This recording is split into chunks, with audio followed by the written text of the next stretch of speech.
Саламатсыздар, урматтуу биздин Москвадагы мекендештер. Бүгүн бизде Супара онлайн радиосунда Баткен областына караштуу Кадамжай районунун Москвада түзүлгөн Кадамжай коомунун төрагасы Исабек Тажибаев болмокчу. Андыктан суроолоруңуздар болсо, бизде Супара онлайн радиосунун Супара каналынын түз эфирдин астына комментарийлер менен кайрылсаңыздар болот. Калоо тилектериңиздер болсо, сунуштарыңыздар болсо, комментарийлер менен кайрылсаңыздар болот. Же болбосо биздин WhatsApp номерибизге 8926 322 4902 номерине, WhatsApp номерине жазып койсоңуздар, биз түз эфир аркылуу биздин бүгүнкү коногубузга суроолорду, сиздерден түшкөн сунуш пикирлерди окуп бергенге даярбыз. Студиябызга куш келипсиздер бир жолу, Исабек беке. Ошо Кадамжай коому Москвада качан түзүлдү? Кандай максатта түзүлүп калды? Ушул тууралуу сөзүбүздү баштайлы, анан уланталы суроолор болсо. Саламатсыздарбы, урматтуу мекендештер, жерлештер. Кадамжай коому 2018 жылдын 8 апрелинде Москва шаарында районубуздан келген, убактылуу эмгектенген, жашаганга келген мекендештерибиздин ортосунда түзүлгөн коом.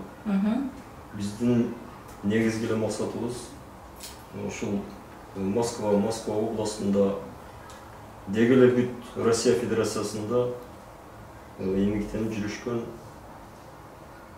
жердештерибиздин башын бириктирүү, биримдикке чакыруу, кайрымдуулук, бири-бирибизге көз салуу деген максаттарды алдыбызга коюп, ушул Кадамжай коомун түзгөнбүз. Башында түзүлүп атканда бир 50дөй жердештерибиз чогулуп, ошол 2018 жылдын 8 апрелинде ушул бир чоң маселени көтөрүп чыгып, ишти баштаганбыз. Кудай буйрса мына 1 жыл 4 ай болду. Биздин коомубуздун эмгектенип ар кандай социалдык, маданий, спорт жана башка көптөгөн маселелердин үстүндө иш жүргүзгөнүбүзгө ошо 1 жыл 4 ай болду. Кудайга шүгүр, ошол баштаган маалда 18 гана айылдын башы бириккен болсок, азыр район боюнча 64 айылдык уюмдар, коомдор, фонддор биздин Кадамжай коомубузга кошулушуп, баардыгыбыздын башыбыз биригип, биргеликте, ынтымакта, биримдикте дегендей ар түрдүү айылыбызга, жерибизге, элибизге, ушул жерде жашап аткан, эмгектенип аткан жердештерибизге ар кандай жардамдарды көрсөтүп, ар түрдүү маселелерди чечип келе жатабыз. Коомдо канча мүчө бар? Сиздерде мисалы райондук масштабтагы коом болгон үчүн районуңуздарда канча айыл бар негизинен Кадамжай району боюнча? Анан ошол Москвадагы ошол Кадамжай коомунун ичинде айылдардын ар бир ошо сиздерде райондогу айылдардын Москвадагы мекендештерден ошо мүчөлөрү барбы? Анан алар менен кандай байланышып иштеп келесиздер? Бизде жогоруда айтылгандай район боюнча азыркы учурда 64 айыл биз менен кызматташып атат. Негизи статистика боюнча эми кичине өзгөрүшү мүмкүн, бирок 93-94 айыл бар деп жүрөт Кадамжай району боюнчачы. Ошонун 64-ü мындайча айтканда 70%-тен 80%-ке чейин уже биздин коомубузга келип, кошулушуп, ар түрдүү иштерди жүргүзүшүп атат. Булардын ар биринин ар бир айылдык фонддун өздөрүнүн мүчөлөрү бар. Булар чогулуп келип, биздин Кадамжай коомубузду түзүп турат.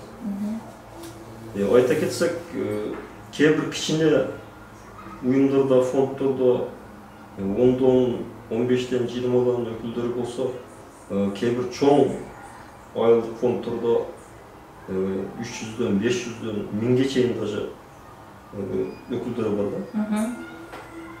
Эми жалпылап келгенде өзү негизи эле миграция маселеси боюнча Баткен областы эң алдыңкы орунда турат да. Тышкы миграция маселеси боюнча. Анын ичинен дагы Кадамжай району, Кадамжай районунан келген ошол эмгек мигранттардын саны өтө көп. Москвада. Москва и Россия Федерациясында. Сиздер бир эле Москва эмес, Россия Федерациясы боюнча дагы ушу башка Россиянын башка аймактары боюнча дагы маалымат алып ушундай мекендештерди, өзүңүздөрдүн жердештериңиздерди издеп кабардар болуп турасыздарбы ошондо? Же жалаң эле Москва областы боюнча? Жок, биздики негизи басымдуу бөлүгү Москва областы болгондон кийин элибиздин басымдуу бөлүгү. Ошо Москва областы боюнча көп иштер аткарылып атат. Бирок деген жер бар, эми биздин жердештер башка жерде иштегендер деле бар, башка шаарда жүргөндөр деле бар. Аларга дагы сөзсүз түрдө көңүл бурулат. Себеби ошол эле айылдык фонддо азыр эми мына өзүңүз көрүп атпайсызбы, мына техника өнүккөн, интернет доступный, WhatsApp деген нерсе бар. Ошол айылдык фонддордун мүчөлөрү бүт дүйнө жүзү боюнча. Кээ-бирлеринде Кореядан, Америкадан деле ошол өздөрүнүн группаларында, өздөрүнүн уюмдардын, фонддордун мүчөлөрү болуп, салымдарын кошушуп, ошентип жүрүшөт.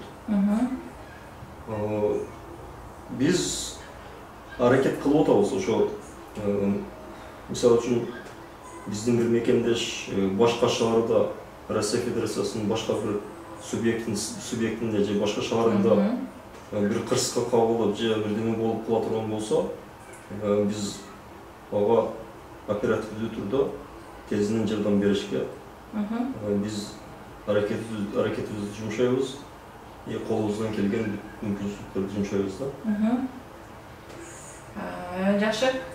Сиздерде ошол Москвада катталган ошол 93-94 айыл деп атасыз. Ошо 94-93 айылдан Москвада сиз менен сиздердин коом менен активдүү иштешкени ошо айыл 64 айылдык фонд айылдар, айылдын мүчөлөрү сиздер менен кызматташып иш алып барып экен да. Эми сиздер мисалы кандай маселелерди көбүрөөк мындай карап Москвадагы мекендештер арасында кандай маселелер боюнча иштер мындай чечилбеген маселелериңиздер кайсы? Анан ошол эле учурда жергиликтүү Кадамжай районунун акими, же болбосо Баткен областынын губернатору, мисалы шаардын, балким шаардын мэрлери керек болгон учурлар болот да. Ушулар менен же болбосо айыл өкмөттөрү, айыл башчылары менен ушундай кандай иштерди алып барып келатасыздар? Ушуларга токтолуп өтсөңүз. Бизде ошо 93-94 айыл бар болсо, ошонун 64-ü биз менен аз кызматташып. Бул айылдык фонддордун, айылдык уюмдардын ар биринин өздөрүнүн жанагындай милдеттери, максаттары бар да. Булардын ар биринин өздөрүнүн төрагалары бар. Кадамжай коому келип, ошол төрагаларды чогултуп, биз ар ай сайын чогулуштарды баягы биз өзүбүздүн алдыбызга койгон иш-чара боюнча пландарыбыз бар да. Ошол чогулуштарды өткөрүп, ошол 64 төраганы чакырып, сенин айылыңда кандай маселе болуп атат, районго тиешелүү кандай маселелерди чечебиз, алдыбызга кандай максаттарды коебуз, кантип чечсек болот деген максатта ушундай чогулуштарды өткөрүп турабыз да. Анан бийлик менен кызматташуу маселеси боюнча өзү негизи жанагы эми мигрант деп мен сүйлөбөй эле коеюн. Мигрант деген сөздүн кичине түшүнүгү башкачараак. октулуу эмгектенип жүрүшкөн биздин жарандардын өзүбүздүн мекенибизге болгон салымыбыз өтө көп да. Негизиненчи. Биздин ар бир жөнөтүп аткан тыйыныбыз, даже бир сомубуз ошол как инвестиция катары өзүбүздүн жерибизге, өзүбүздүн элибизге, мамлекетибизге барып атат да. Хоть ал кайсыл жака иштебесин, бирок барган акча как инвестиция катары барып атат. Андан тышкары ошо биздин айылдык фонддор ар бири өздөрү өзүнүн айылына ар түрдүү социалдык маселелерди чечишип келе жатышат. Бунун өздөрү. Анан бунун дагы отчеттору бар. Биз ошолорду чогултуп, ким кайсы айылдык фонд кандай иштер жасады, ошолорду чогултуп атабыз. Кудай буйрса, чогултуп бүтсөк, бир жакшы, бир чоң маалымат болот деген үмүттөбүз да. Мисалы айта кетсек, мынау эң чоң фонддордун бири Кызыл Булак фонду. Өткөндө сизге да балдар келип маалымат берип кетишти, конок болуп кетишти. Алардын кылган иштери ушул күнгө чейин где-то 3 миллион, 1,5 жылдын ичинде 3 миллион иш кылышты да. Бул деген сөз өтө чоң иш.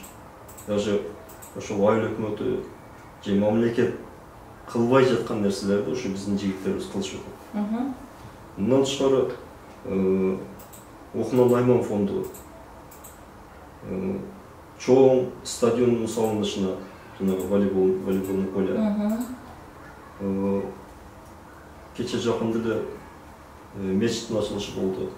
Ошо мечиттин салынышына өтө чоң өздөрүнүн салымдарын кошушту.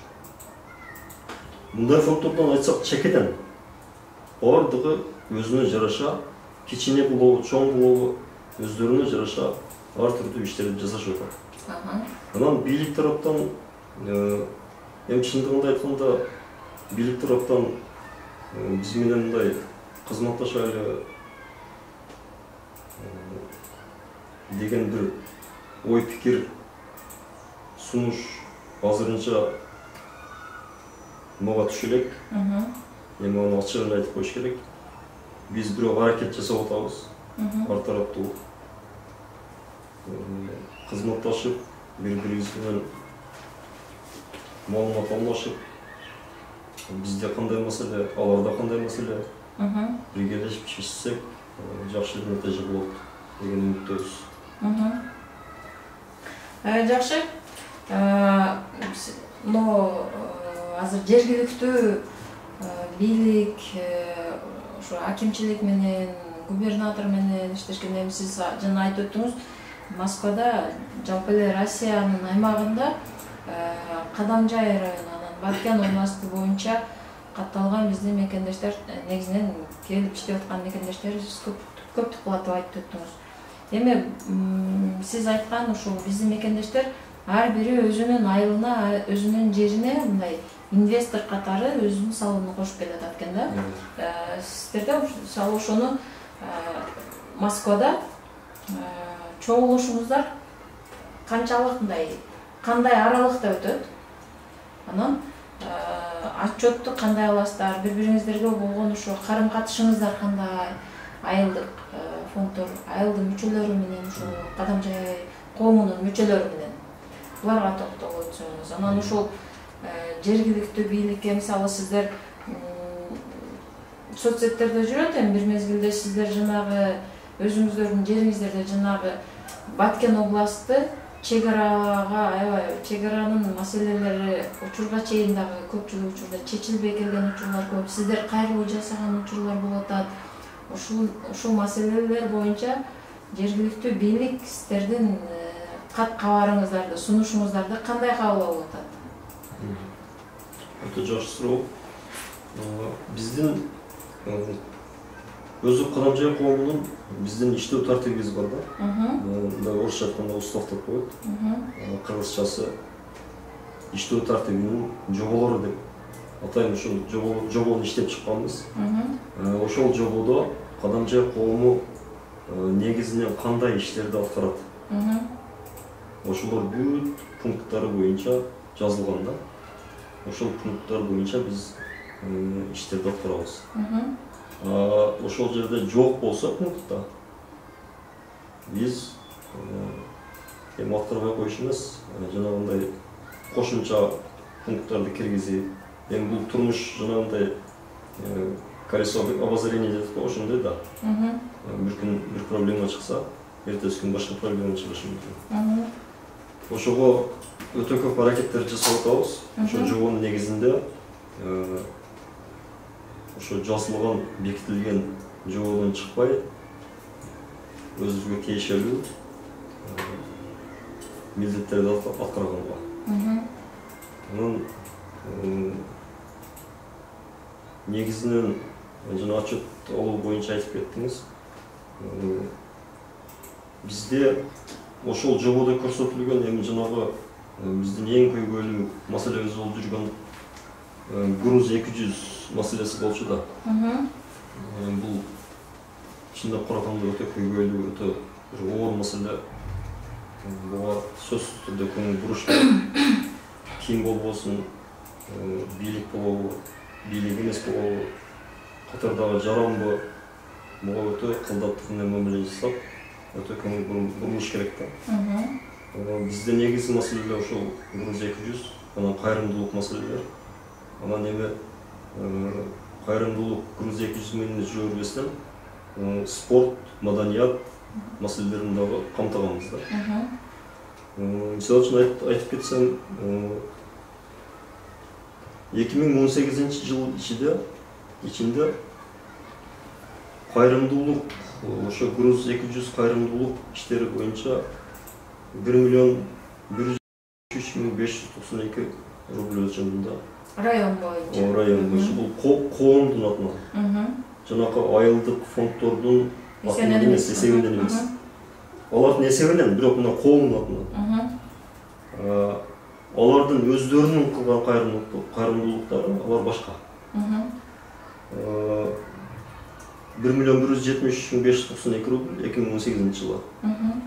Ал эми 2019 жылдын 7 ай ичинде 1.448.495 рубль кайрымдуулук иштери. Жалпылап алганда ошол 1 жыл 4 айдын ичинде 2.622.000 рубль кайрымдуулук иштери жасалды.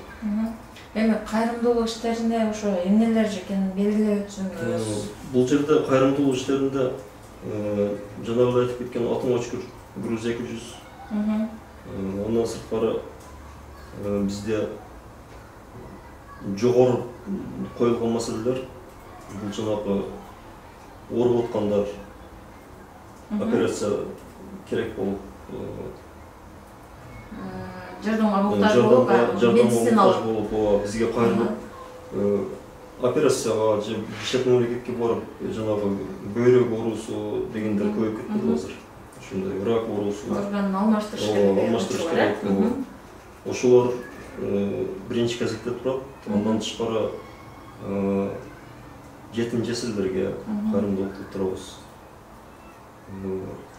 Мечиттерибизге, жанагы мечиттерге, негизинен ушундай маселелерге кайрымдуулук жасап турабыз. Бул дагы жанагындай райондук мечит, медреселер болсо гана. Бул жерде ар бир айылдын мечит, медреселери көп да, Кудайга шүгүр. Ар бир айылда мечитибиз, медреселерибиз бар. Аларга айылдык фонддор өздөрү колунан келишинче жардам берип келе жатышат. Эгерде ушундай бир райондук масштабтагы мечиттер, медреселер боло турган болсо, биз карап турбастан жардам колубузду сунуп атабыз да.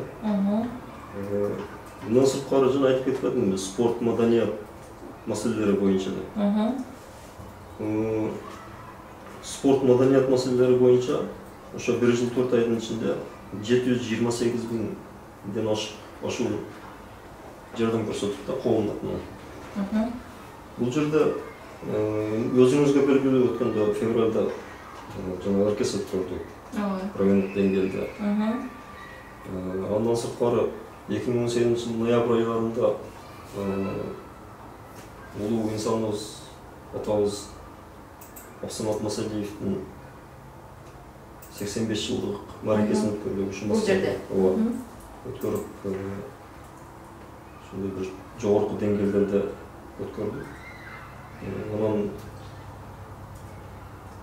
спорт маселеси боюнча эми жаштардын көпчүлүк жаштардын каалоосу мындай спорт болуп атат азыр келечекте. Спорт боюнча эми кандай иш-чараларды өткөрүп келатасыздар? Балким бул жакта ошо райондук масштабта, областтык масштабта кандай иш-чаралар өтүп атат? Спорт маселеси боюнча бул жерде биздин ишибиз жолго салынган. Спорт маселесинде өзүнчө мындай секторлорго бөлүп койгонбуз. Волейбол, футбол, күрөш дегендейчи. Улакчыларыбыз бар. Ошондой бөлүп койгонбуз. Футбол маселеси боюнча Алишер Халилов деген Шоргон айыл өкмөтүнүн Келтек айылынан болот өзү. Жигитибиз ушундай иштерди уюштуруп, Москвадагы кыргыздардын арасындагы футбол чемпионатында